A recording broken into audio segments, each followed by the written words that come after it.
بھائیو وہ حدیث میں آپ کو ورڈ بائی ورڈ پڑھ کے سناتا ہوں جو بخاری اور مسلم دونوں میں موجود ہے.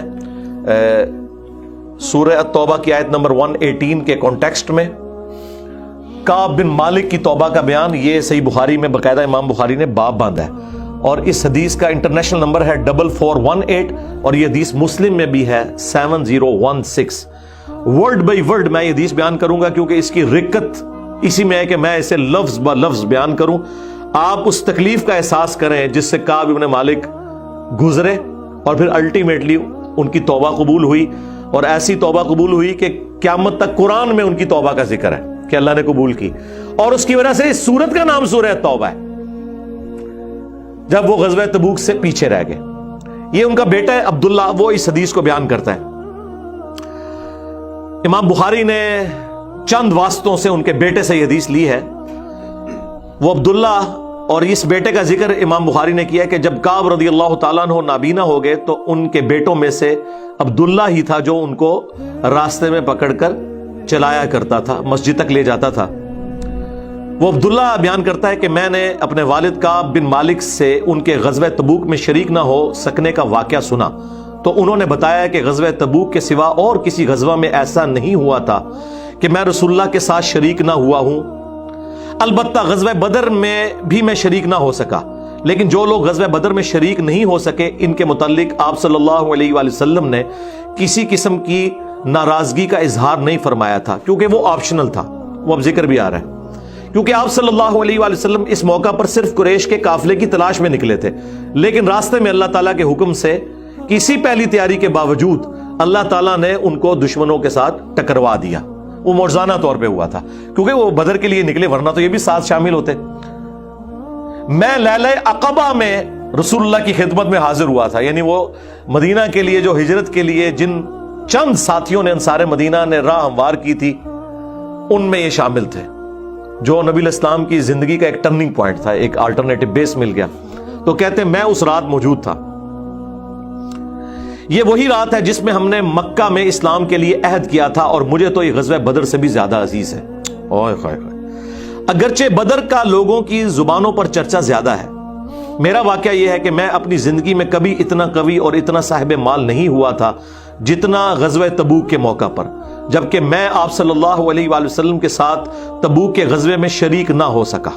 خدا کی قسم اس سے پہلے کبھی میرے پاس 2 اونٹ بھی جمع نہیں ہوئے تھے، لیکن اس موقع پر میرے پاس 2 اونٹ تھے. آپ صلی اللہ علیہ وآلہ وسلم جب کسی غزوے کے لیے تشریف لے جاتے تو آپ ذو معنی الفاظ استعمال کیا کرتے تھے، یعنی کوڈ ورڈز جن کے 2 معنی بنتے ہیں. وہ بخاری مسلم میں آیا کہ نبی الاسلام کہتے تھے کل ہم مشرق کی طرف جائیں گے اور صحابہ کہتے ہیں ہم سمجھتے تھے کہ ہم نے مغرب کی طرف جانا ہے تاکہ جو منافقین ہیں وہ ہماری خبر لیک نہ کر سکیں.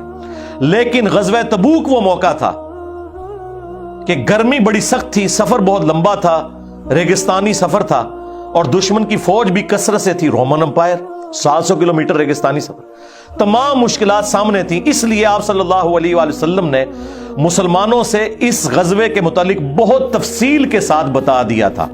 یعنی یہ ظاہر ایک مشکل وقت تھا تو حضور نے کھول کے بیان کیا کہ بھائی ادھر ہی جا رہے ہیں. یعنی مطلب یہ ہے کہ جو یہ نعرے لگاتے ہیں نا کہ غلامی رسول میں موت بھی قبول ہے اور ٹکٹ کٹا لے اپنا، تاکہ اس کے مطابق پوری طرح تیاری کر لیں. چنانچہ آپ صلی اللہ علیہ وآلہ وسلم نے اس کی سمت بھی نشاندہی کر دی جدھر سے آپ کا جانے کا ارادہ تھا. مسلمان بھی آپ علیہ السلام کے ساتھ بہت زیادہ تھے، اتنے کہ کسی رجسٹر میں سب کے ناموں کا لکھنا بہت مشکل تھا. کعب کہتے ہیں کہ کوئی بھی شخص اگر اس غزوے میں شریک نہ ہونا چاہتا تو وہ خیال کر سکتا تھا کہ اس کی غیر حاضری کا کسی کو پتہ نہیں چلے گا سوائے اس کے کہ اس کے متعلق وحی نازل ہو. تو حضرت کعب کا کیا عقیدہ تھا کہ نبی علیہ السلام ان کے صحابہ کے پاس علم غیب نہیں تھا جب تک کہ اللہ تعالیٰ وحی کے ذریعے نہ بتا دے. تو باب شاہی کوئی نہیں، ہاں ایسے میں بولا کہ نہ بولا، میرے نبی سا ہے ہی کوئی نہیں، تیرے باب شاہی کوئی نہیں.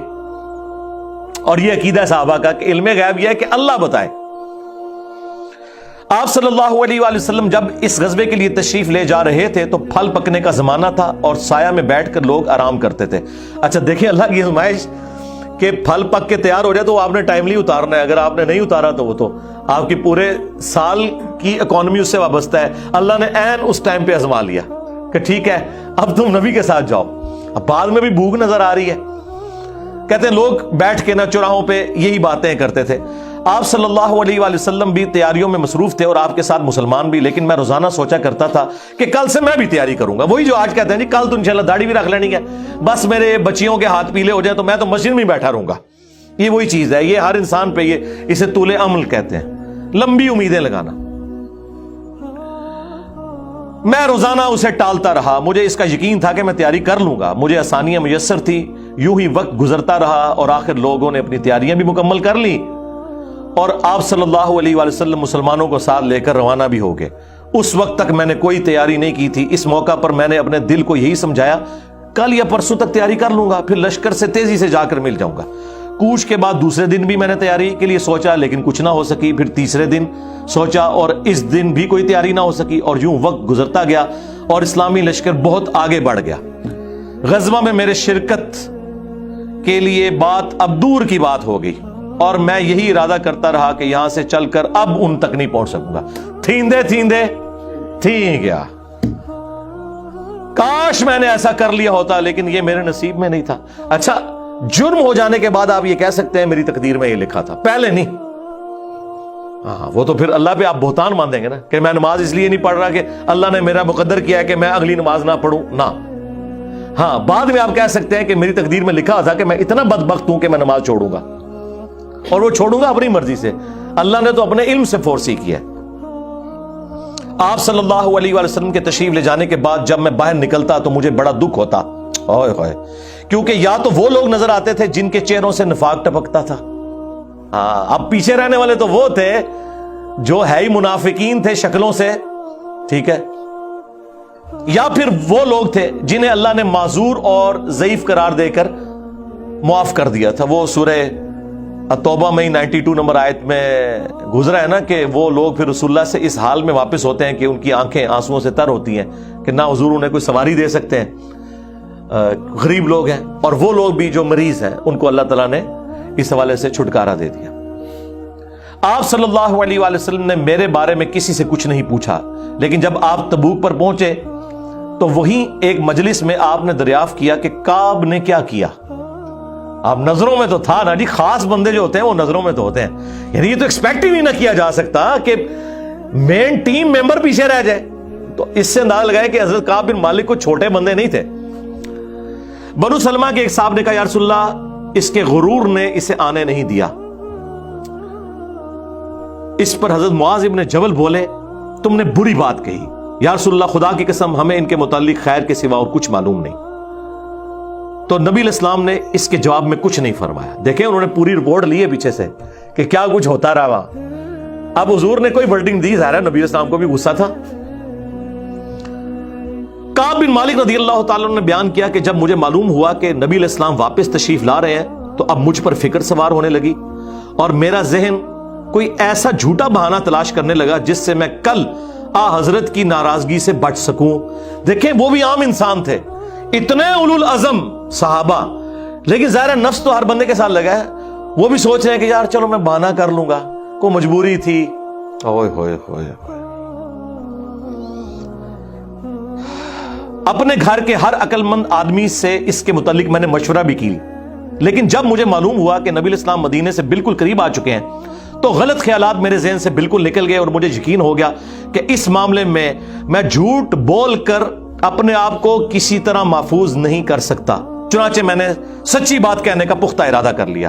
صبح کے وقت حضرت جب تشریف لائے تو آپ صلی اللہ علیہ وآلہ وسلم جب کسی سفر سے واپس آتے تھے تو آپ کی یہ مبارک عادت تھی کہ پہلے مسجد میں تشریف لے جا کر 2 رکعت نوافل پڑھتے، پھر لوگوں کے ساتھ مجلس میں بیٹھتے. جب آپ اس عمل سے فارغ ہو چکے تو آپ کی خدمت میں لوگ آنے لگے جو غزوہ میں شریک نہیں ہوئے تھے اور قسم کھا کھا کر اپنے عذر بیان کرنے لگے، اور ایسے لوگوں کی تعداد 80 کے قریب تھی. یعنی 80 لوگ ایسے تھے جو جھوٹے بہانے لگا رہے تھے. آپ صلی اللہ علیہ وآلہ وسلم نے ان کے ظاہر کو قبول فرما لیا اور ان سے دوبارہ سے عہد بھی لے لیا، ان کے لیے دعائے مغفرت بھی کی. دیکھو جی، آپ لوگ تو کہتے ہیں کوئی بزرگ دعا کر دے، حضور نے بھی دعائے مغفرت کر دی ہے، لیکن اللہ نے کراس پھیر دیا ہے. ہاں یہ ذہن میں رکھیں.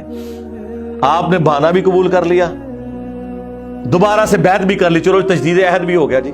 اگر بیعت ٹوٹ گئی تو دوبارہ ہو گئی، اور دعا بھی کر دی اور ان کے باطن کو اللہ کے سپرد کر دیا. کیا بات ہے جی. یہ میرے نبی کا ہی جگر ہے جی، شکلوں سے بھی پہچان لیا ہے، صحابہ اگر پہچان ہے کا باطن کا معاملہ اللہ جانے، اس کے بندے جانے۔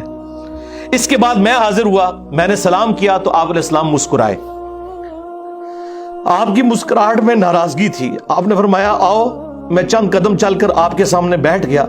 آپ نے مجھ سے دریافت کیا کہ تم غزوہ میں کیوں شریک نہیں ہوئے، کیا تم نے کوئی سواری نہیں خریدی تھی؟ میں نے عرض کیا میرے پاس سواری موجود تھی، اللہ کی قسم اگر میں آپ کے سوا کسی دنیا دار شخص کے سامنے آج بیٹھا ہوتا تو کوئی نہ کوئی بہانہ کر لیتا اور اس کی ناراضگی سے بچ جاتا۔ مجھے خوبصورتی کے ساتھ گفتگو کا سلیقہ بھی معلوم ہے، لیکن اللہ کی قسم مجھے یقین ہے کہ اگر آج میں آپ کے سامنے کوئی جھوٹا بہانہ کر بھی دوں اور آپ راضی بھی ہو جائیں تو بہت جلد اللہ تعالیٰ آپ کو مجھ سے ناراض کر دے گا، کیونکہ میں بظاہر تو بہانہ کروں گا لیکن اللہ تو وحی کے ذریعے آپ کو بتا دے گا یہ جھوٹ بول رہا ہے۔ اس کی بجائے اگر میں آپ سے سچی بات کروں تو یقیناً آپ کو میری طرف سے ناراضگی تو ہوگی، لیکن اللہ سے مجھے امید ہے کہ وہ مجھے معاف کر دے گا۔ خدا کی قسم مجھے کوئی عذر نہیں تھا، اللہ کی قسم اس وقت سے پہلے میں کبھی اتنا آسودہ حال نہیں تھا، اور پھر بھی میں آپ کے ساتھ شریک نہ ہو سکا۔ نبی علیہ السلام نے فرمایا کہ اس نے سچی بات بتا دی، اچھا اب جاؤ یہاں تک کہ اللہ تمہارے بارے میں خود ہی کوئی فیصلہ کرے۔ میں اٹھ گیا اور میرے پیچھے بنو سلمہ کے کچھ لوگ بھی دوڑے آئے اور مجھ سے کہنے لگے اللہ کی قسم ہمیں تمہارے متعلق یہ معلوم نہیں تھا کہ اس سے پہلے تم نے کوئی گناہ کیا ہو، تم نے تو بڑی غلطی کی۔ آپ علیہ السلام کے سامنے ویسے ہی کوئی بہانہ کر دیتے جیسا کہ دوسرے لوگوں نے کیا، تمہارے گناہ کے لیے نبی علیہ السلام کا استغفار ہی کافی ہو جاتا، وہی جو کچھ بھی ہے تیرے محبوب کی امت سے ہے۔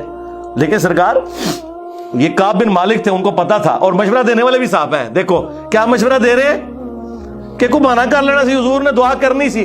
مینٹالٹی اس زمانے میں بھی اس طرح ہی تھی، یہ نہ سمجھیں آج کے لوگ ہی کہتے ہیں، اس زمانے میں بھی ڈھیلے مسلمان تو تھے، تو حضور نے تیرے لیے دعا کر دینی تھی، تو نے تو یہ کام۔ اللہ کی قسم ان لوگوں نے مجھے اتنی ملامت کی کہ مجھے خیال آیا کہ واپس جا کر کوئی جھوٹا بہانہ کر ہی آؤں۔ اندازہ کرو ایڈا انہوں نے جناب انہوں نے کیتا کہ چلو ٹھیک ہے میں ان جا کے بہانہ کر لوں۔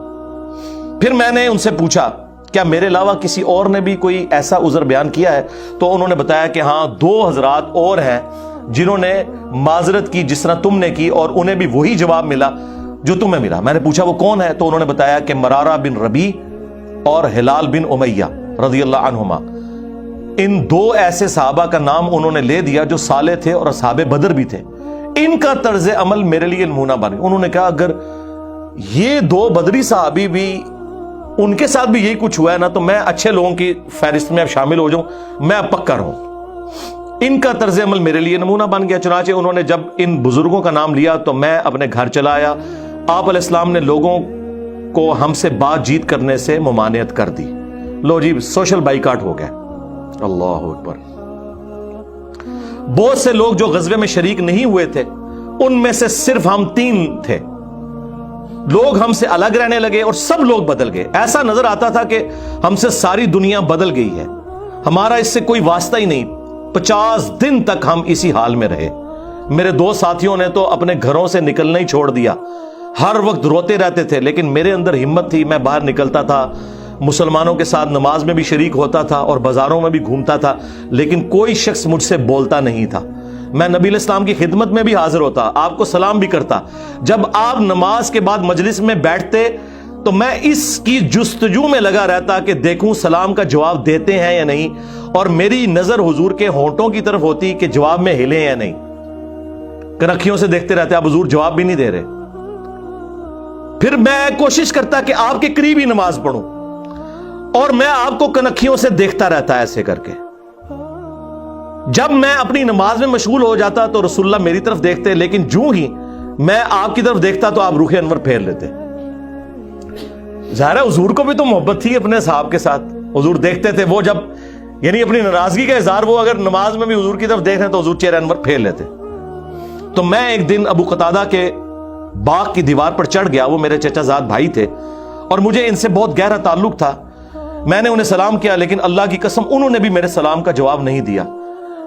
میں نے کہا ابو قتادہ تمہیں اللہ کی قسم کیا تم نہیں جانتے کہ اللہ اور اس کا رسول سے مجھے کتنی محبت ہے؟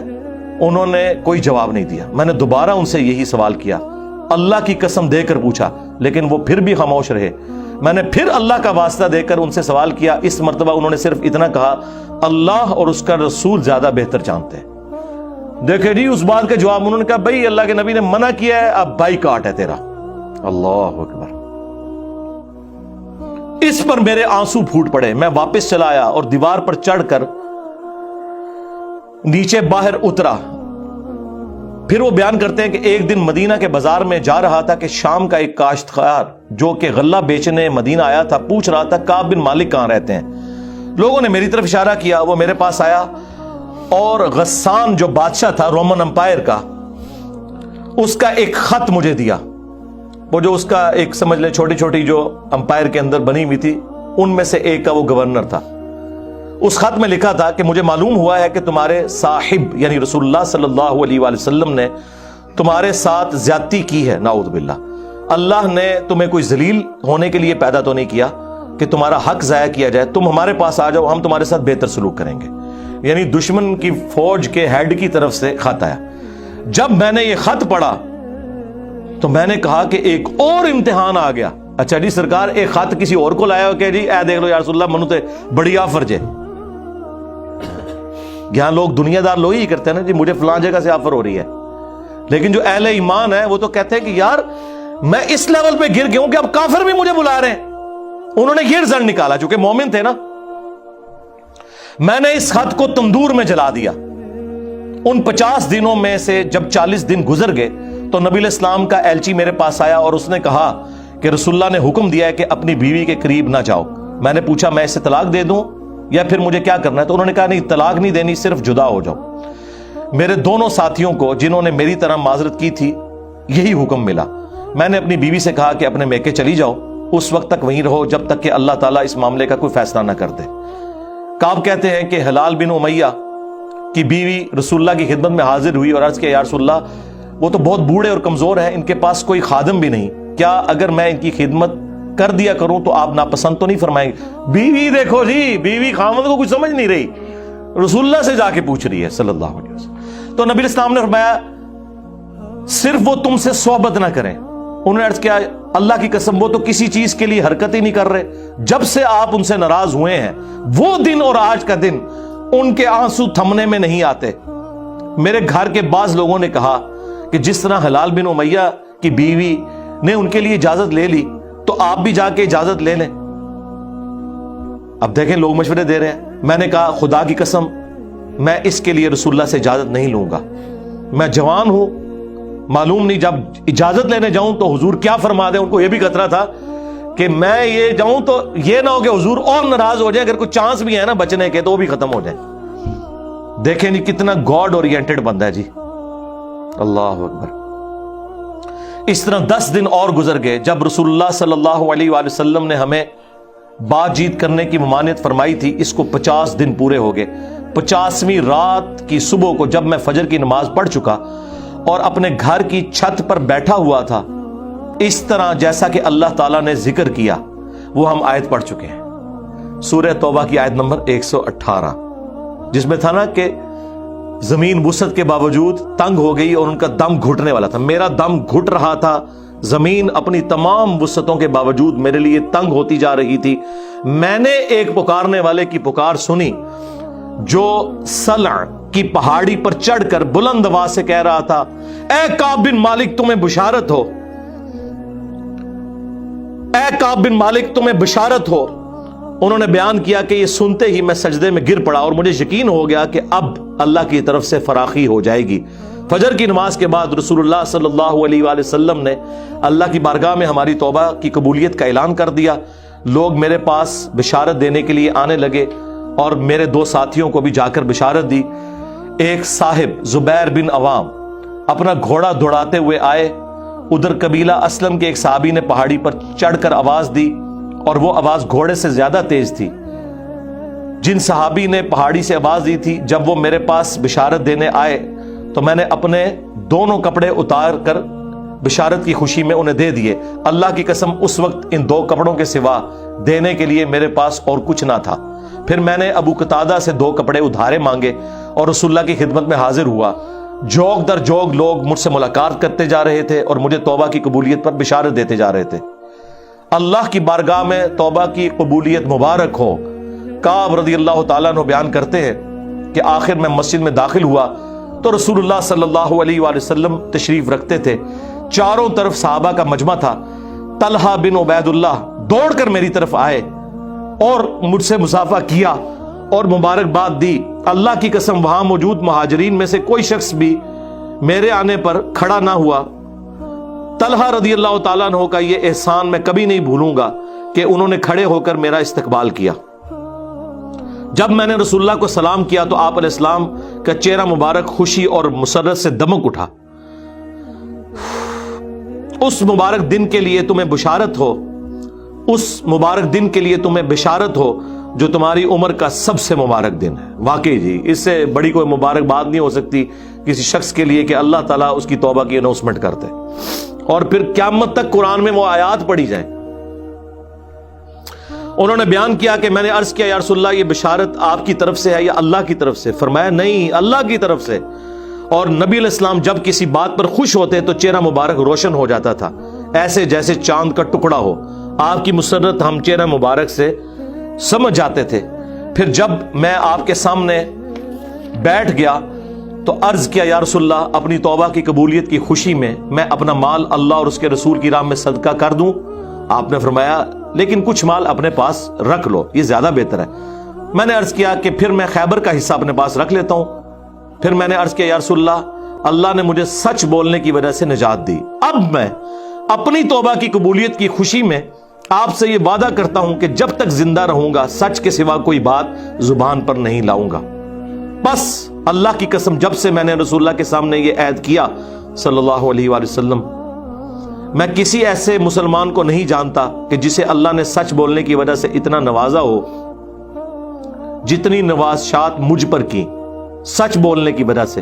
جب سے میں نے نبی علیہ السلام کے سامنے یہ عہد کیا پھر آج تک میں نے کبھی جھوٹ بولنے کا ارادہ بھی نہیں کیا، اور مجھے امید ہے کہ اللہ تعالیٰ باقی زندگی بھی مجھے اس سے محفوظ رکھے گا۔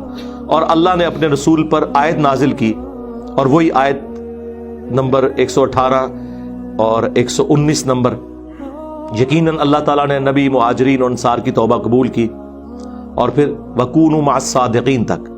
خدا کی قسم اللہ تعالیٰ کی طرف سے اسلام کے لیے ہدایت کے بعد میری نظر میں رسول اللہ کے سامنے سچ بولنے سے بڑھ کر اللہ کا مجھ پر کوئی اور انعام نہیں ہوا کہ میں نے جھوٹ نہیں بولا اور اس طرح اپنے آپ کو ہلاکت سے بچا لیا۔ جیسا کہ جھوٹ بولنے والے ہلاک ہوئے، نزول وحی کے زمانے میں جھوٹ بولنے والوں پر اللہ تعالیٰ نے اتنی شدید وعید فرمائی جتنی شدید وعید کسی اور کے لیے نہیں تھی۔ اور وہ سورہ التوبہ کی آیت نمبر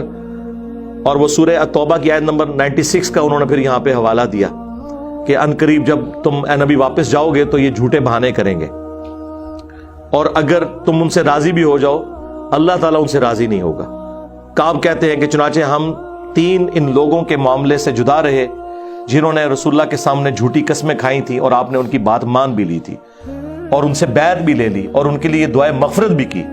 ہمارا معاملہ رسول اللہ نے چھوڑ دیا اور اللہ نے خود اس کا فیصلہ کیا، اور پھر اللہ تعالیٰ نے یہ آیت نازل کی جو ہم نے یہ پڑھی سورہ التوبہ کی آیت نمبر 118، وَعَلَى الثَّلَاثَةِ الَّذِينَ خُلِّفُوا حَتَّى إِذَا ضَاقَتْ عَلَيْهِمُ الْأَرْضُ بِمَا رَحُبَتْ وَضَاقَتْ عَلَيْهِمْ أَنفُسُهُمْ وَظَنُّوا أَن لَّا مَلْجَأَ مِنَ اللَّهِ إِلَّا إِلَيْهِ ثُمَّ تَابَ عَلَيْهِمْ لِيَتُوبُوا إِنَّ اللَّهَ هُوَ التَّوَّابُ الرَّحِيمُ۔